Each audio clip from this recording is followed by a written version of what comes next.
pourquoi détruire les nids de frelons asiatiques? Le frelon asiatique est en fait considéré comme une espèce invasive, car il détruit l'équilibre du milieu dans lequel il vit, ou plutôt dans lequel il est introduit.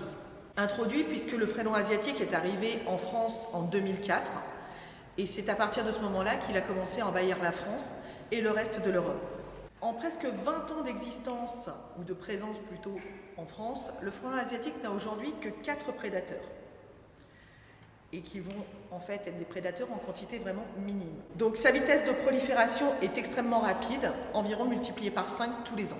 Contrairement au frelon européen qui a un intérêt pour la biodiversité, particulièrement pour nos principaux pollinisateurs qui sont les abeilles, puisque le frelon européen est un prédateur des fausses teignes, un papillon de nuit qui pond dans les ruches, ce qui peut entraîner la mort de la ruche, et qui est également un prédateur nocturne du moustique.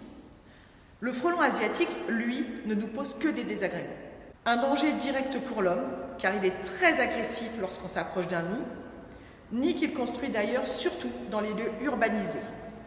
Mais également un danger pour l'environnement, car il est très friand des abeilles, qui, comme je vous le disais, sont nos principaux pollinisateurs, ce qui pourrait entraîner aussi des conséquences économiques pour l'homme en touchant nos cultures. L'objectif de la destruction des nids n'étant pas d'éradiquer la race, puisqu'aujourd'hui il est trop tard pour cela, mais au moins de ralentir sa prolifération. Quelles sont les aides que peut apporter la mairie de Trilleport pour la destruction des nids de frelons asiatiques? Afin de limiter la prolifération de cette espèce invasive, la mairie de Trilleport a signé une convention avec le GDSA, Groupement de défense sanitaire apicole du 77.